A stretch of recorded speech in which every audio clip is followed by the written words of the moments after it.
Hello and welcome to another episode of the UConn Daily Podcast. This is Amon Kidwai, joined by John Silver. We're going to talk about the end of the UConn men's basketball season, the start of portal season for that squad, and a season that's ongoing and very exciting for the UConn women's basketball team as they go on to the national championship game. John, we'll start with the men's team. They ended their season at the hands of top-seeded Florida. Good fight, tough loss, et cetera, et cetera. Yep. But then, as we all know, quickly you move into the off season where you have to go into working on retaining every single player with eligibility left on your roster and looking into what kind of options might exist in the portal. For UConn, there were a number of guys entering the portal. I would say maybe no huge surprises. Isaiah Abraham, Ahmad Noel, Aiden Mahaney, Yusuf Singare entered their names into the portal. And for me, my thoughts were that, again, no one of those individually was too surprising. Maybe just that all four of those people did choose to go was a bit of a surprise. But on the plus side, keeping Solo Ball, keeping Jalen Stewart, foundation, young foundation intact, and they move on. What do you think about the guys who announced that they'd be leaving for the portal? Some of them make sense. Like Aiden Mahaney,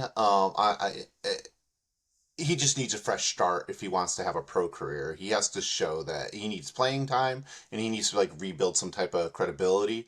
I just don't think it was a good experience for him this year, and that happens. When you come in as a portal transfer and they pay you. It's not that you're professional, but people are not expecting. People are expecting better production, and he suffered because of that. But for guys like Yusuf Singare, and Isaiah Abraham and Ahmad Noel, I know Ahmad Noel was probably unhappy with his playing time, but I didn't see anything when he got into the games to warrant him playing more.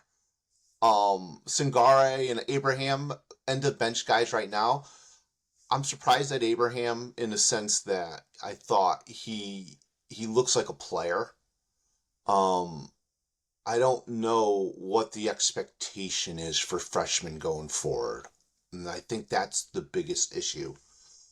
There's no way that in this portal era that freshmen who are not NBA caliber are going to play major minutes on good teams. It's just not going to happen. Like you're not going to get an Isaiah Abraham who looks like a legitimate pro prospect body wise and skill wise and what you've seen from his high school tape, but he has a long way to go. How is he supposed to play over a player like Alex Caravan or even Jalen Stewart or Jalen Ross who have a year in? So he was fifth on the depth chart coming in, and then they're going to always recruit over him, so he's going to have to compete for time. I just wonder in the future if it's even valuable for Dan Hurley to recruit players who can't play right away. They've lost them all.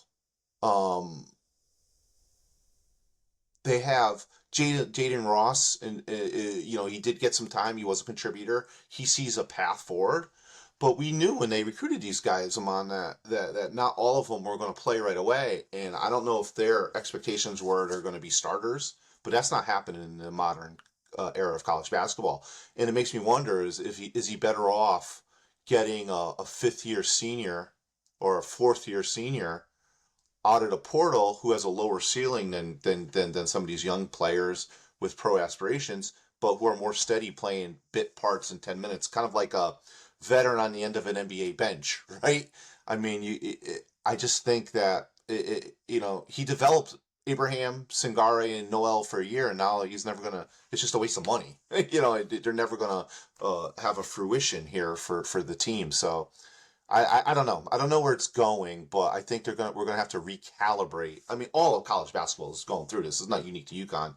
They're gonna have to recalibrate how the end of the bench looks in their development program. I think the expectation for players in the top 100 recruits is that they're going to star and play right away, and that's not always the case, especially with some of these power teams.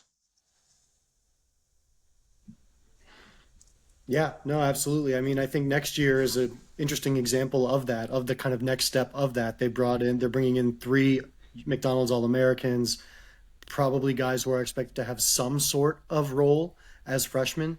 And we even saw bits of that with the freshmen on last year's team. If you think about Solo Ball, got some time. He got to start when Steph Castle was injured. Yeah, And additionally, you had Jalen Stewart getting action. He had a role on last year's team, and I thought that was a decent job of doing it. But yes, high school recruiting needs to change. We've talked about this a little bit. All of these kids, they get so pumped up, they feel like they are, one and done type players, even if you are a yeah, top 100.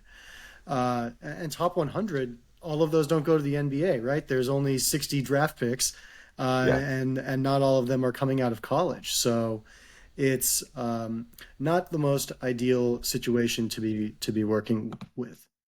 High school recruiting needs to change, but it's still really, really important. You can't build a champion through free agency. Uh, and for Dan Hurley, that's not going to be even the way he wants to do it. But again, if you want to build a real contender, it's not going to happen by getting an entire team built through the portal. I don't know if you saw, did you see that? There's like that graphic going around of every Sweet 16 team and where each of their five starters began their college career. Most schools did not have a lot of homegrown talent, but a good number still did, for two or three of their starters. And I think, that's going to be the way that Hurley and UConn have to build this team. You don't have the money to work like that anyway. And the other thing is, to talk about like fifth year guys or even sixth year guys, those don't exist anymore. There is no COVID season. So, to think Yeah. about some people from UConn's past, right? Cam Spencer doesn't happen like that. Tristan Newton doesn't have that extra year. There still is kind of an opportunity for like the Joey Calcaterra type, someone from like a San Diego, to come in and say, hey, you'll play your final year at UConn. You'll be at a level you never, were before. You'll bring experience, basketball IQ, et cetera, a little bit of whatever might be needed. Maybe in this case, it's more of a rebounder to be that, depth piece. But look, UConn's going to be a buyer in the portal right Mm. now for, I mean, they got a really high quality addition with Silas DeMurray Jr., who is coming over from University of Georgia, rising junior, so he'll have 2 years at UConn. He was a top 60, 70 recruit out of the class of 2023. Checks a lot of boxes for what UConn needs, a really premier addition here. I think UConn probably will still get one more contributor type in the portal. And, when you think about the guys that left, Mahaney, right? That was a highly sought after free agent. McNeely is leaving via the draft. The freshmen surely commanded some budget just as kind of, 4-star prospects. Yeah. So there's some budget open out there for UConn to work with. We'll see what they do. There still are some decisions remaining as well.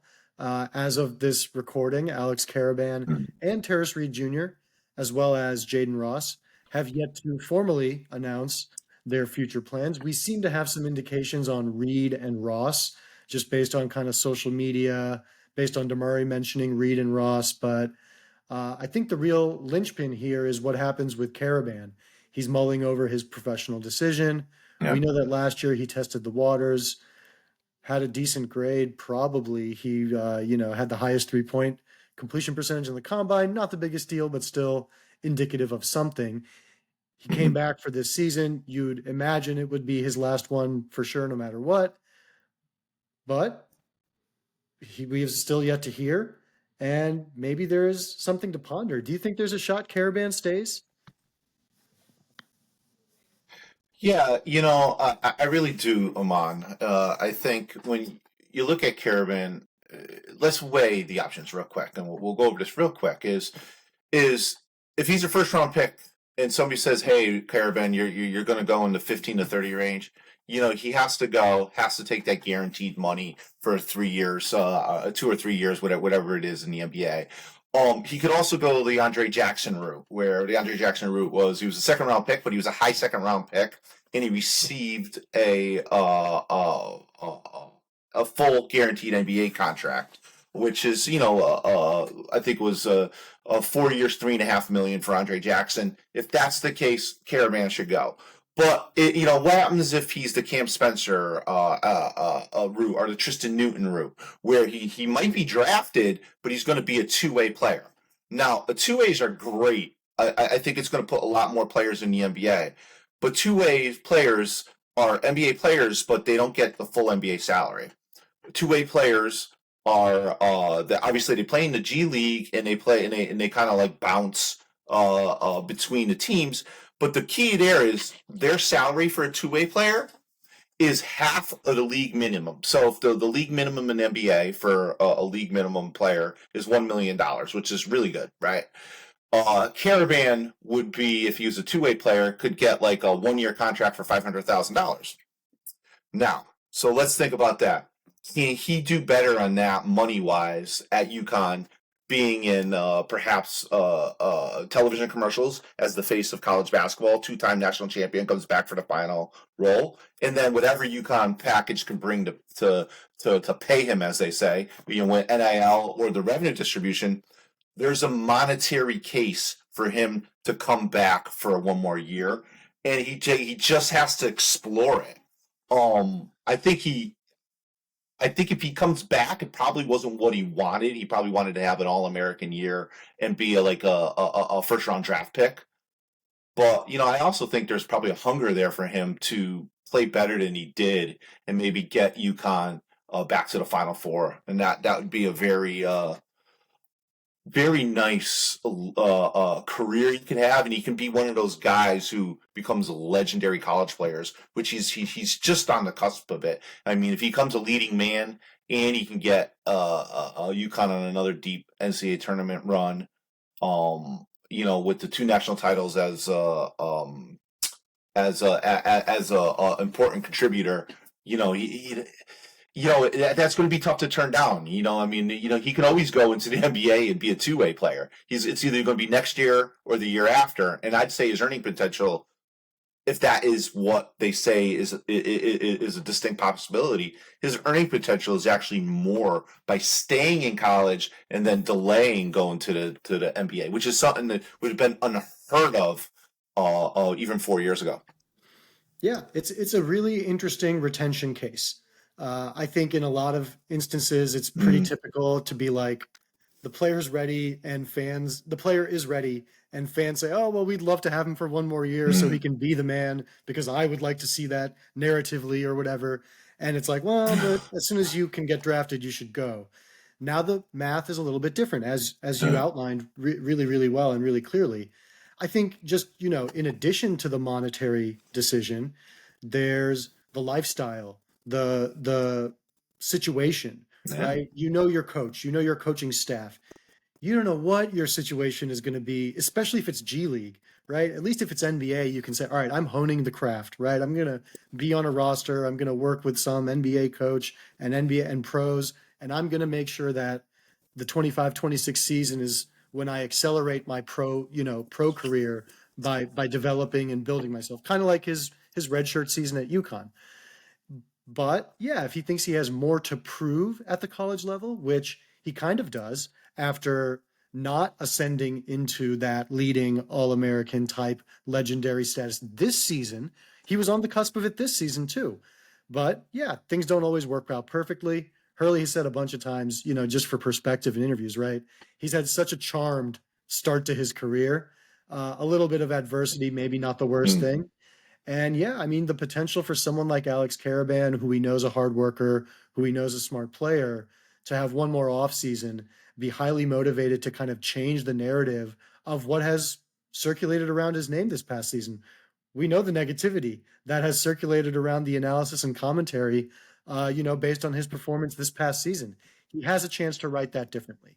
What I do think, if I was saying this about someone, who maybe I didn't respect a lot or have a big affinity for, would be that, again, you do need to think about that pro trajectory bit, which is that staying in college, does that continue to plateau you, right? Does it just keep you on the path of not necessarily growing as much?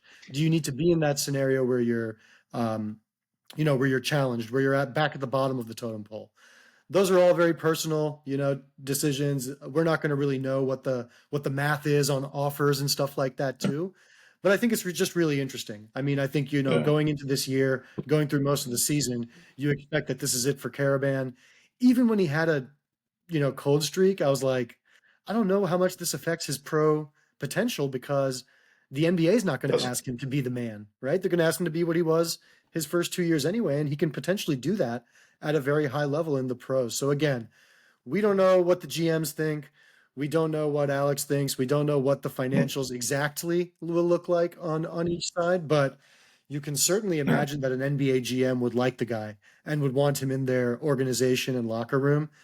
The success of UConn players in the NBA, not just Steph Castle, who we've talked about a lot, but even just the success of someone like Tyrese Martin or Tristan Newton or Cam Spencer and what they've been able to carve out for themselves, even Andre Jackson, what they've been able to carve out for themselves without that super high level pedigree is something that Caravan can lean Mhm. on. But yeah, if he stays, of course it supercharges all of the projections that you have for UConn for next season. Yeah. But clearly it's something that UConn's waiting on.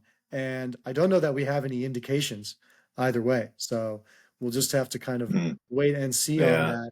With Reed, I think it's interesting. There's kind of some thoughts that he's exploring his options. He's not formally in the portal, but you can take phone calls, right? And if you're not announcing, if you're not Yeah. announcing that you're back, you're not coming. We don't know that you're coming back.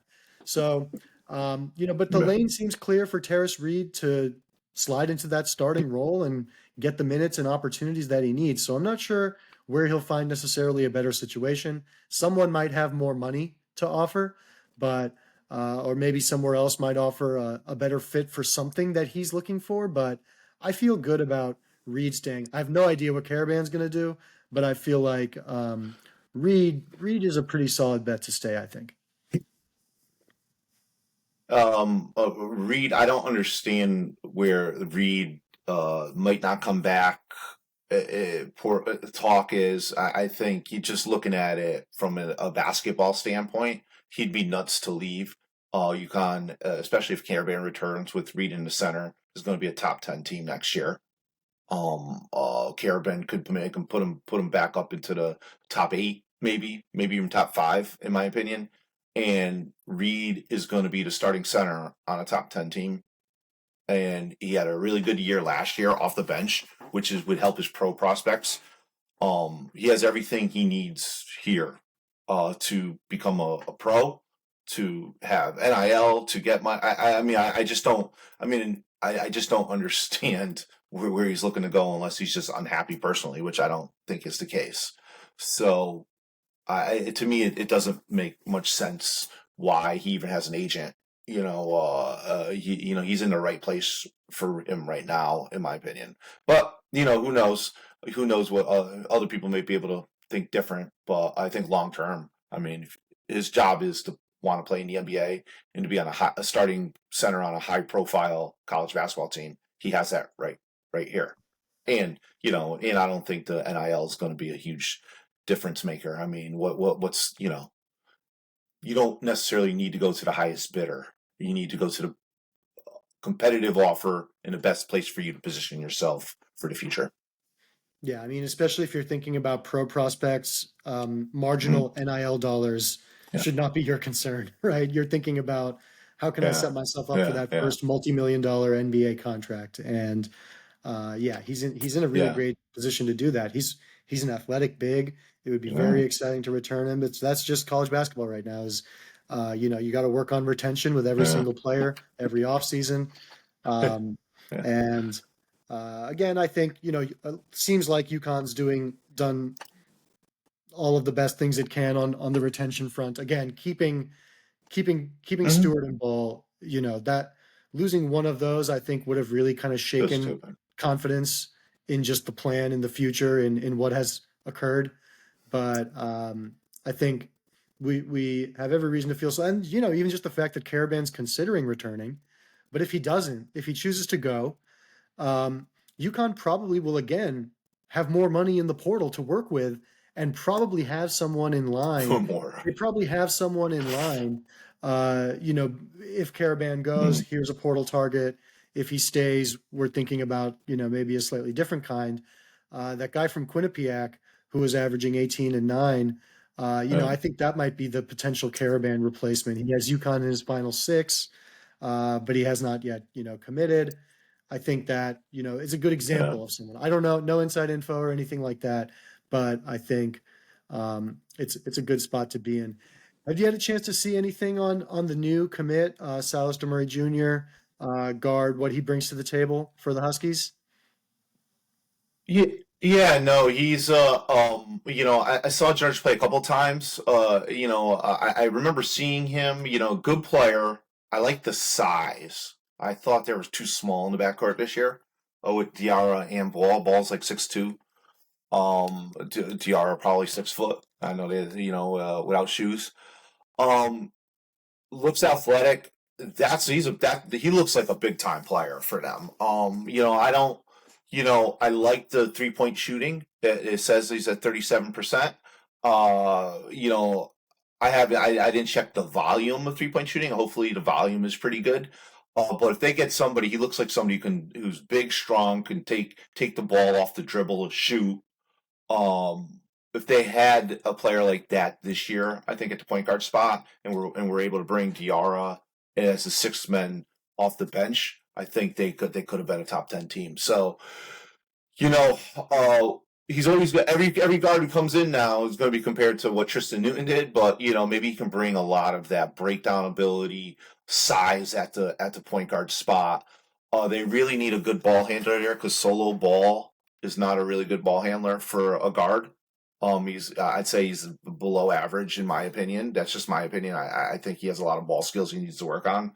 And then if they're looking at Jalen Stewart's not a great ball handler at the 3. Okay, so 3 or in Caravan. I mean, Caravan's a good passer if he comes back, but so you can see the need for a really good ball handler. I don't have a sense of if DeMar can do that. Dribbling is something you can get better at. So I hope Ball and Stewart are working on their handle this summer.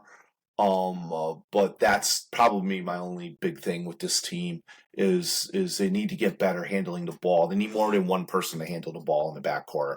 It was just too much stress on Diarra this year. Nobody else could dribble. Yeah, I mean, I think DeMar is a fantastic addition. Just like you said, brings all these things that UConn needs: size, shooting. He's good at getting to the free throw line as well. So there are, lots of shades of Tristan Newton. He seems like, slightly more athletic than Tristan Newton, all due respect to everyone. And I mean, I think like you said, if he was on this year's team, Well, yes. much higher trajectory. We can't worry too much about that. Unfortunately, that's too painful to think about. But fantastic addition for them, and something that again, you're going to take a lot of confidence in this offseason, knowing what they have done here, because it's UConn's still an attractive place to come play. If you're able to go in and recruit someone like this, who was among the most highly sought after portal targets for sure. I think that's good for men's basketball. We will remain vigilant about the state of the portal and who UConn may be going after, as well as maybe we'll start, as we explore the offseason, getting into some more NBA updates and what's going on there. We'll, of course, keep tabs on the draft and Huskies involved in that. But, John, we got to talk about the UConn women's basketball team and what they have been up to. They're on a defensive tear, holding all of their opponents so far in the NCAA tournament to their lowest or second lowest point total of the season. They just dominated UCLA, the top overall seed in the Final Four. They dog walked them. I mean, this was a 2015 style just beating that they handed to them, up double digits in the first quarter, neutralizing their biggest threat in Lauren Betts.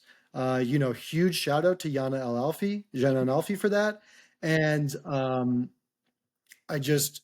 what an impressive performance.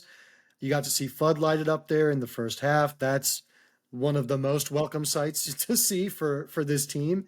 if you're watching them with a concerned eye through the postseason, was that this FUD breakout.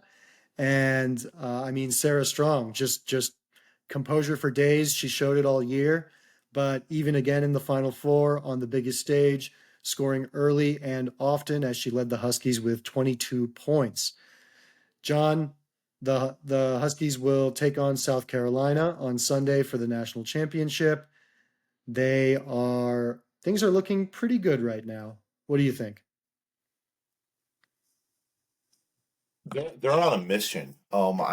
This is Paige Becker's. When they talk about the Paige Becker's farewell tour, she's the best player in the country, and she's taking it to a level that even we haven't seen. She didn't have a great game yesterday, but I thought even her defense and her court presence and setting up the team and her point guard ability helped dominate that game as well.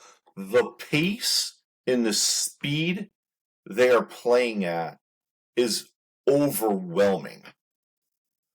Teams are not able to handle the speed and the pace. Like the UConn's team's not super athletic or super explosive quick, either no, but they play fast. And that has a consequences for teams to never get comfortable. So when I look at this team, I mean, if AZ Fudd's going to shoot like that, especially in the first half, it's always funny. It's always you always want more from AZ. She had 19 in the first half, and I think she took one shot in the second half. I'm like, can she go for a 40 burger one of these days? But but that it's just if she's shooting like that, they're not going to lose. When they have Paige Beckers, who I think has taken this team to like that other level, like when they talk about great players make other people around them better, that's what we're seeing with Paige. Like Chen, who I think I've criticized for a year earlier in the year. I was like, listen, they're kind of small at the wing spot. Chen's fantastic. So she's comfortable. She's able to dominate at her level defensively. They have players coming off the bench, like Shade, who's coming in with tremendous energy. Even Ice Brady looked good there in a couple of minutes. I know she's playing with a hurt shoulder. And then you have the next great UConn player in Sarah Strong, who she looks like an NBA player, an NBA power forward who could shoot threes. I mean, unbelievable performance we've seen out of her in the last month. And when you couple that with the best player, listen, I haven't seen the spread of the game. I didn't check. I'd assume UConn's going to be favored against South Carolina, or maybe it's even. But I like the Huskies on Sunday. I feel that this is the great player grabbing the great moment, and I think that's what we're seeing. I mean, we're witness to the greatness of Paige Beckers, who I think is going to become an all-time great WNBA player and pro basketball player. Yeah, I mean the machine is absolutely roaring, and I mean Sarah Strong, same, right? I mean the broadcast was talking about what if she was in this year's draft, where would she be picked? I think she'd be picked top 3 and not third. I think there'd be a decent shot that she might even be the first overall pick if she was in this year's draft. But the machine is absolutely roaring. What a sight to behold at this point in March. And the fact that they're doing it with really keyed on their defense. I mean, their defensive strategy was gaining a lot of acclaim from kind of the hoop heads. And they held Lauren Betts in check. I know she got 26 points, but she was neutralized across the first quarter, and the game was tough for her, and it was tough for the entire team. UCLA was in hell out there the entire night. They had 19 turnovers. And, when we talk about Fudd and her performance, what was great is, she mentioned the defensive component. Very first basket of the game, right? She makes a steal, drives down the court, gets that first bucket. And she scored those 19 points, but it wasn't like it was 5 threes and some field goals, right? It was just 3 threes. So she was doing it all around the court. She's moving, she's working within the offense. And I think that's So great to see for AZ Fudd. You know, what a long journey. Of course, it has been for her as well through injuries and ups and downs as a former number one overall recruit. And so, of course, we're seeing, you know, the Paige Beckers takeover. She did it in the last 2 games, right? What she scored like 74 points in 2 games coming up into this. Yeah. Uh, but you always knew Paige had that dog in her like that. For AZ to show up like this in a Final Four game, I think was absolutely huge for them. And then I think your next point is exactly right. Is just after this absolutely monstrous big three that you have to deal with of Paige, Fudd, and Sarah Strong, you do not get any rest off the bench, right? You have the two-time Ivy League Player of the Year in Caitlin Chen, you know, zipping around for anything that's not going on. Alfie, again, great performance, you know, career-defining performance from this early stage of her career. And then, like you said, I like Ashlyn Shade a lot as Yeah. a player. Just you know, in her 2 years off the bench, you just see so much to like. To have her and KK Arnold coming off the bench, I mean, that's just like so unfair for other teams. And yeah, I mean, how can you not be so confident heading into this matchup against South Carolina?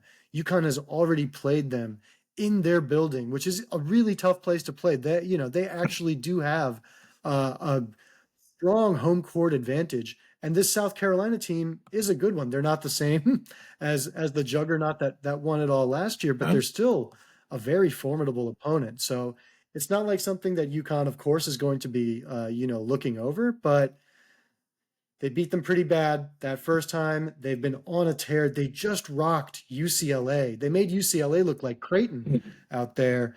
Uh, so Yeah. all eyes on Sunday, expecting the best. I don't, you know, I don't think, I think they should not feel satisfied with even a close game in that game on Sunday, because they're playing at such a high level right now. I don't know what else you can expect. I don't know. I think if they win 35-33 and win the national championship, I don't think Gino's going to complain. But that, to your point, though, I think with South Carolina now, it's going to be a totally different game. Now, South Carolina has seen what UConn can do to them when UConn's doing good. So, like that shock factor. Like, you know, it's like Mike Tyson. Like they came out like Mike Tyson just punched UCLA in the mouth and UCLA quivered. I don't think South Carolina can do that. South Carolina's tougher. South Carolina see it before. South Carolina has a chip on its shoulder. South Carolina's the defending champion. There's a lot going on for South Carolina right now. I just don't know if anybody is going to deny Paige Beckers. You know, I want to see 4:30 on Sunday afternoon tomorrow. Beckers with 33 points, 10 assists, and walking up the court raising her arms. You know, I think that we're this close to seeing that defining moment of her career, and I think that's the only thing that's missing for her.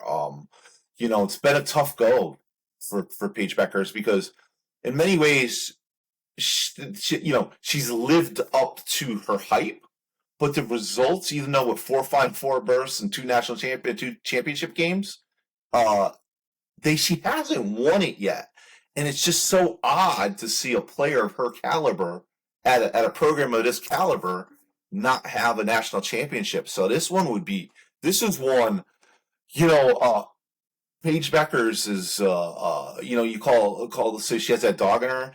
She wants this one bad, and I know Gino Auriemma wants this one bad. It's been a long time, and there's reasons they haven't won. Injury wise, has been the big thing, but you know, let's go because South Carolina is the heir apparent to UConn. Like if you had to argue who's the best college program, women's college program right now, it's been South Carolina the last 5 years based on their 3 national titles. And it's going to be up to UConn to stop them. I think UConn's the most impressive program in NCAA basketball history, but they haven't won since Breanna Stewart left, and that was a long time ago. Yeah, you know, I think that's such a great point on how like Paige really has met every expectation that you could have of her as a player, and then the results Excellent. have not necessarily been there. It's so true, and it's really unique. I can't really think of anyone else who fits that description. No. I mean, part of it speaks to just how high the bar is at UConn, right? You know, you make all these Final Fours and national championship games. That is a successful career for any other person. But you ask a UConn fan, and they might not even know how many Final Fours she's been to, right? Because all they know is she hasn't won a championship. To go back in time a little bit, 5 years ago, you know that Paige Beckers and AZ Fudd are committed to UConn. You're thinking, time to watch UConn win, 4 in a row again, or at least, 3 out of the next 4 or something again, like that. And it just didn't happen that way. It's, the level of competition in women's basketball, it's just hard to win. It's hard to win every single time. There were some really close losses, during this streak, this championship drought that UConn is on. I mean, 2 straight years losing in last second shots in the Final Four. I mean, just absolutely brutal stuff. And then the injury luck over these last few years, devastating, So yeah, I mean, just appreciate the good times. They're here right now.